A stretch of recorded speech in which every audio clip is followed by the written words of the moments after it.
So hello my divine family, जय माता दी। Welcome to Bhuvaneshwari divine tarot. कैसे हैं आप सभी कोई?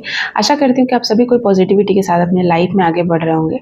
सो चलिए देख लेते हैं आज की रीडिंग क्या बोलती है। सबसे पहले आपकी एनर्जी चेक करेंगे। ये शुक्ल पक्ष आपके लिए, कार्तिक महीने का जो ये शुक्ल पक्ष है आपके लिए क्या एनर्जी है, क्या अपडेट है एनर्जी, आप किस एनर्जी में है। जय माता दी, जय माँ काली। जिन्होंने भी अभी तक चैनल को लाइक शेयर सब्सक्राइब नहीं किया है प्लीज कर दीजिए, इसमें कोई भी कष्ट नहीं होता है। सो यहाँ पर 3 कार्ड्स निकल कर आए हैं। ये जो शुक्ल पक्ष है आपके लिए 3 चीज़ों को लेकर आया है। सबसे पहली बात मिस्टीरियस, आप लोगों को मिस्टीरियस लग सकते हैं, मतलब रहस्यमयी। आपकी जो ऊर्जा है वो लोगों को ऐसी लगेगी जैसे कि आप में कोई रहस्य छुपा है। उनको उनको आप अट्रैक्टिव लग सकते हैं। लोगों को ऐसा लगेगा कि कुछ तो है बात इसमें, कुछ चीज़ें हैं जो आपकी ऊर्जा को लोग नहीं समझ पा रहे हैं, समझने की कोशिश कर रहे हैं, ट्राई कर रहे हैं कि क्या चीज़ें हैं आपके साथ, आपकी ऊर्जा आखिर इतनी रहस्यमयी क्यों है, क्या है जो आपको डिफरेंट, क्या है जो आपको डिफरेंस बनाती है दूसरों से, वो चीज़ें मैं यहाँ पर देख रही हूँ। नेक्स्ट है यूनिकनेस। ठीक है, आप अपने आप में ये फील करोगे कि आपके जैसा कोई नहीं है। आप अपने आप में एक हवा में ही आप उड़ोगे। ठीक है, अपने आप में आपको समझ में आएगा कि आपका जो कोर नेचर है उसको आपने एक्सेप्ट कर लिया है कि यही हम हैं, यही मेरी पर्सनालिटी है, यही मेरा एक्चुअल नेचर है और इसी को हमको डेवलप करना था, जो शायद आप नहीं कर पाए समाज के दबाव में, लोगों के दबाव में, किसी और की बातों में, किसी और के चक्कर में, दूसरों की नकल करने में। बल्कि यहाँ पर ये चीज़ें निकल कर आई है कि लोग आपकी नकल करते हैं और आप किसी और की नकल करने में लगे थे। यहाँ यूनिकनेस का कार्ड है, आप अपने नेचर को एक्सेप्ट कर रहे हैं। नेक्स्ट है यहाँ पर इवोल्यूशन की एनर्जी आई है। ठीक है, इवोल्यूशन की एनर्जी कहना है कि आपको अपने जीवन में ना जो चेंज आने वाला है उसके लिए वेलकम करने के लिए आपको खड़े रहना है कि अब हमको चेंज लाना है। अब बहुत बड़ा चेंज आता है तो क्या होता है, कैसे जाने कि हमारी ज़िंदगी में चेंज आने वाला है। कुछ चीज़ें मैं आपको बता रही हूँ, कुछ बातें। सबसे पहली बात है, जब आपकी ज़िंदगी पूरे तरीके से चेंज होने वाली है तो आपकी रूटीन चेंज हो जाएगी। आप चाहकर भी, आप जिस रूटीन पे चलते हैं वो आपको इनकन्वीनियंट लगेगा। आपको लगेगा कि ये सारी चीज़ें हो नहीं रही है मेरे से, अब हो नहीं रहा है मेरे से, तो आपको कहीं ना कहीं दिक्कतों का सामना करना पड़ेगा। इसका मतलब कि आप तैयार रहिए। यूनिवर्स कह रहे हैं कि जो भी चेंजेस वे दे रहे हैं आपके जीवन में, जो आ रहा है उसके लिए आप रेडी रहिए। आपको चेंज एक्सेप्ट करना पड़ेगा। नेक्स्ट है कि आपको बहुत सारे ऐसे काम हैं जो नहीं होंगे। मतलब अगर आप कुछ जो आपके लिए सही नहीं है वो, मतलब चारों तरफ से दरवाजे बंद होने लगेंगे।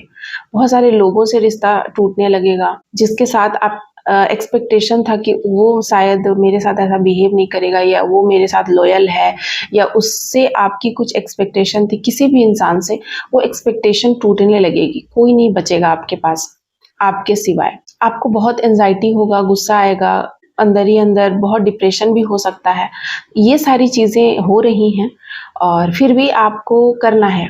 ये अंदर से ये फीलिंग भी आएगी कि नहीं मुझे करना है, चाहे कुछ भी हो जाए। काम तो बहुत है, परेशानियां बहुत आ रही हैं, हर्डल्स आ रहे हैं, काम करने का मन भी नहीं कर रहा है। जो ये चेंज है ये मुझे एक्सेप्ट भी नहीं हो रहा ठीक से, लेकिन भी आप करेंगे ज़रूर। मतलब यूनिवर्स आपसे करवा रहे हैं, कोई बहुत बड़ा चेंज है जो देवी माँ चाहती हैं कि आपके जीवन में हो, और वक्त आ गया है आपका जो कंफर्ट जोन है उससे आपको बाहर निकलने का। आपके हर वो कंफर्ट जोन से आपका काम ज़्यादा हो सकता है। पहले जहाँ आपको हो सकता है कि लोगों की हेल्प करने के लिए आपके घर में किसी तरह का लोग हो, मेड हो, अब वो नहीं है तो आपको करना पड़ेगा। तो आपकी रूटीन चेंज हो जाएगी, मैं बता रही हूँ एग्जाम्पल से। तो रूटीन बदलेगी, आपका और हेक्टिक शेड्यूल होगा, उसमें भी आप काम करोगे, गुस्सा भी आएगा, चिड़चिड़ापन भी होगा, डिप्रेशन भी होगा, लो भी फील करोगे। हो सकता है अचानक से एकदम लॉन्लीनेस, लॉस्ट फील भी आप कर सकते हैं। ये सारी फीलिंग हो रही है, मतलब आपके जीवन में बहुत बड़ा चेंज आने वाला है। ठीक है, इवोल्यूशन पीरियड चल रहा है आप सो ये है 15 दिन में ये चीज़ें आपके अंदर आएंगी, बिग चेंज होगा। एंड अगर आप पर्सनल रीडिंग कराना चाहते हैं, पर्सनल रीडिंग या फिर आप अपने स्पिरिचुअल जर्नी में किसी भी प्रकार से स्टक हैं, परेशान हैं, आप आगे बढ़ना चाहते हैं अपने जीवन में, जो आप ग्रो नहीं कर पा रहे हैं या फिर आपको समझ नहीं आ रहा है, किसी भी तरीके से स्टक है, तो आप मुझसे कंसल्ट कर सकते हैं, व्हाट्सअप कर सकते हैं और दोनों चैनलों पर नंबर सेम है। सो देख लेते हैं और क्या संदेश है मेरे व्यूअर्स के लिए। जय माँ काली।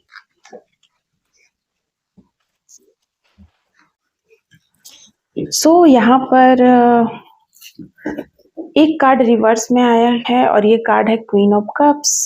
Queen of cups is reverse and then wow, two of cups, knight of wand, seven of swords, the empress, ace of wand, king of wand. यहाँ पर 2 वैंड आया है, ace of pentacles, strength, 10th, 5 of pentacles and 5।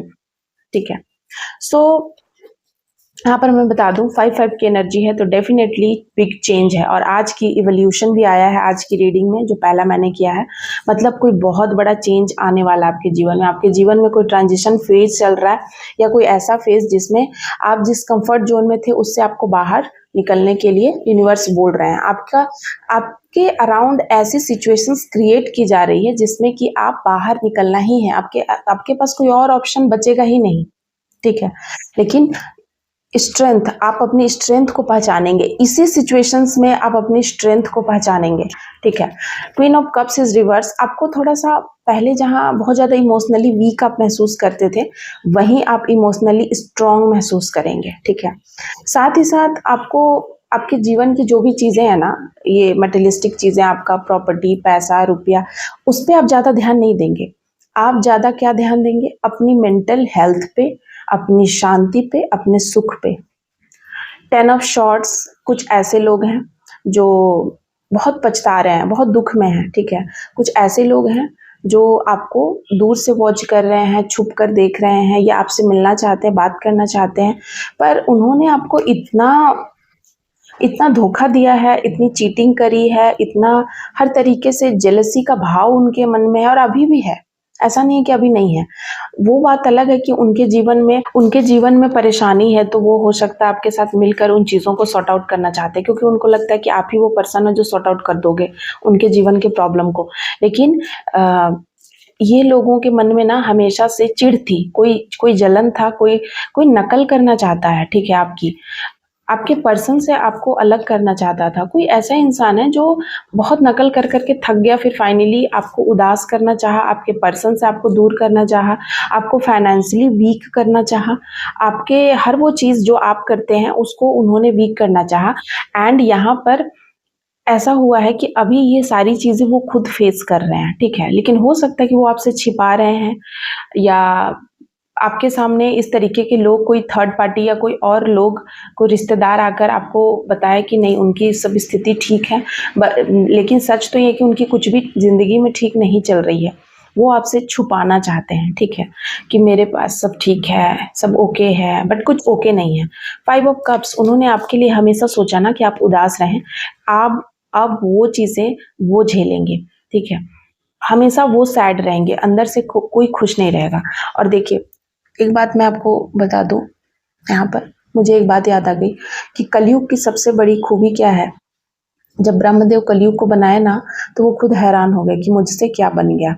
लेकिन अब चूंकि रचना हो चुकी थी तो वो तो करेगा ही अपना काम। तो वो युग जब आया तो ब्रह्मदेव ने कलयुग को, मतलब जब घबरा गए कि अब मतलब इसमें कैसे सर्वाइवल होगा अच्छे लोगों का, तो उन्होंने कहा कि इस युग में ना जितने भी बुरे लोग हैं उनके पास किसी चीज़ की कमी नहीं होगी। पैसे, धन दौलत, ऐशो आराम, हर गलत काम करके वो अपनी चीज़ों को, मतलब मटेरियलिस्टिक वर्ल्ड की सारी चीज़ों को वो खरीद सकते हैं, अपना सकते हैं, अपने लिए मतलब ले सकते हैं। ठीक है, यूज़ कर सकते हैं, लेकिन सुख और शांति उनको नहीं मिलेगा। सुख और शांति सिर्फ उन्हीं को मिलेगा जो कलयुग में भगवत के मार्ग पर है, जो धर्म के मार्ग पर है, जो सच्चा इंसान है। उसको भले धन की कमी हो, लेकिन सुख और शांति सिर्फ उसी के पास होगा। सो यहाँ पर इन्होंने कोई ऐसा, ये षड्यंत्रकारी कुछ ऐसे लोग हैं जिन्होंने आपको धोखा दिया है, किसी भी बुरे से बुरे हद तक, मतलब कोई हद नहीं है, इस हद का धोखा दिया है और हर वो चीज़ करके थक गए, आपकी कॉपी की, नकल की, आपको गिराया, आपको हर तरीके से नीचा गिराने की कोशिश की, साजिश की, हर जगह, हर रिश्तेदार, हर समाज में आपको पूरे तरीके से बहिष्कृत कर दिया जाए, इस तरीके का नीच हरकत इन्होंने किया है। उसके बाद ये एक्सपेक्टेशन भी आप ही से है कि आप ही हैं जो इनको इनकी बुरी परिस्थिति से आप निकालोगे। मतलब आप समझ रहे हो, ये ऐसा सिचुएशन है जिसमें साफ-साफ पता चल रहा है कि इन्होंने जलन के मारे या किसी कोई रिवेंज लेना चाहता है, ठीक है? और वो रिवेंज भी जलन का है, ठीक है? आपने कुछ नहीं किया है। एक ऐसा बेतुका रिवेंज जिसका कोई मतलब कोई ओर-छोर नहीं है, जिसमें किसी का मतलब कोई है नहीं कि आपने कुछ कर दिया इसीलिए, नहीं। आपकी अच्छाई, आपका जो स्ट्रेंथ है, आपकी जो सबके बारे में जो आप सोचते हैं, जो आपके अंदर जो प्योरिटी है, उससे लोगों को इतना जलन हुआ कि उन्होंने इस तरीके की हरकत करी है। एग ऑफ पेंटिकल्स, उन्होंने बार-बार आपके धन को बाँधने की, ब्लॉकेजेस लाने की कोशिश करी है। किंग ऑफ वैंड, उन्होंने चाहा कि आपके पर्सन आपके तरफ देखे भी ना। उन्होंने चाहा कि हर वो इंसान जहाँ पर आपको सिक्योरिटी मिलता है, जहाँ पर आपको इमोशनल सपोर्ट मिलता है, या फिर कोई ऐसा जगह जहाँ लोग आपको, कोई ऐसा इंसान जो किसी बड़े पोस्ट पर हैं या जिनकी चलती है, या कोई आपके बॉस हो सकते हैं या बॉस लाइक फिगर, कोई भी इंसान या फादर लाइक फिगर जो आपको अच्छा समझते हैं, उनके सामने भी इन्होंने आपकी इमेज को गिराने की पूरी तरीके से पुरजोर कोशिश की, षड्यंत्र रचा था, जो कि इनका फेल हो गया है। एको वैंड, भगवान ने इसको फेल किया है।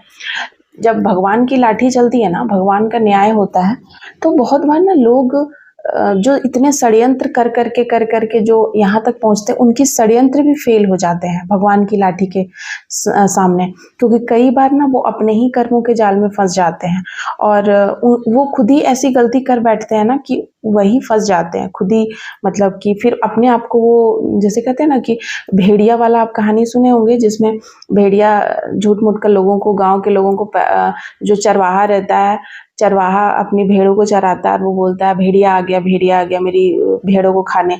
तो लोग जाते बचाने, तो वो हंसता है, बोलता है कि आप लोगों को मैंने बेवकूफ़ बनाया, कोई भेड़िया नहीं है।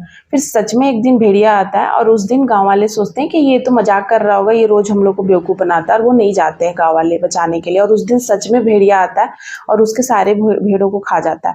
इसी प्रकार से कुछ लोग हैं ना जो आपको बार बार षड्यंत्र करके हंसते हैं, बेवकूफ़ बनाते, मूर्ख बनाते हैं, आपको आपकी हर वो चीज़ को छीन करके आपसे खुशियाँ मनाते हैं, ठीक है? और ये सब डिच करते हैं, लड़ाई करवाते हैं आपके और आपके पार्टनर के बीच में, लड़ाई झगड़े, कलह कलेश करवाकर फिर खुश होते हैं ताकि आपके पार्टनर आपसे दूर चले जाएँ, या फिर आपके हर वो इंसान जो आपके साथ अच्छे रिश्ते में है, उसको ये लोग दूर करने की कोशिश करते हैं षड्यंत्र करके, ठीक है? लेकिन ऐसा इन्हीं के साथ होने वाला है, ठीक है? आगे आने वाले 7 डेज़ में इनके साथ कोई बहुत बड़ी दुर्घटना घटने वाली है, जिससे जिससे इनको ना समझ में आएगा, इनको अंदर ही अंदर ये चीज़ रियलाइज़ होगा कि हमने क्या किया था, ठीक है? और ये अपने ही कर्मों के जाल में फँसेंगे, अंदर-अंदर कूढ़ेंगे, अंदर ही अंदर रोएँगे, गिड़गिड़ाएँगे, अंदर-अंदर पछताएँगे और खून के आँसू रोएँगे, ठीक है? खून के आँसू दिखाई नहीं देते हैं। कभी-कभी कुछ आँसू ऐसे होते हैं ना, जो हम पाप करके और हम उसको एक्सेप्ट नहीं करना चाहते। क्यों? क्योंकि अगर हम एक्सेप्ट कर लेंगे तो हमको लोग फिर क्या बोलेगा, हम पे थूकेगा, या हम इतने बुरे हैं, ये चीज़ समाज में मतलब पता चल जाएगा। तो लोग क्या करते हैं कि सामने चीज़ों को आने के बाद भी, कि चीज़ें जब सामने आ गई हैं, उसके बाद भी उस चीज़ को एक्सेप्ट नहीं करते हैं और उस पे ना लीपापोती करने में लग जाते हैं उस गलती पे। और इसके चक्कर में वो और ज़्यादा अपना कर्मा खराब करते जाते हैं, उनका पूरा कर्मा डिस्ट्रॉय होने लगता है। सो ये थी आज की एनर्जी, किन लोगों से रेजोनेट करती है प्लीज़ मुझे कमेंट में बताइएगा। जय माता दी, थैंक यू सो मच आप सभी का।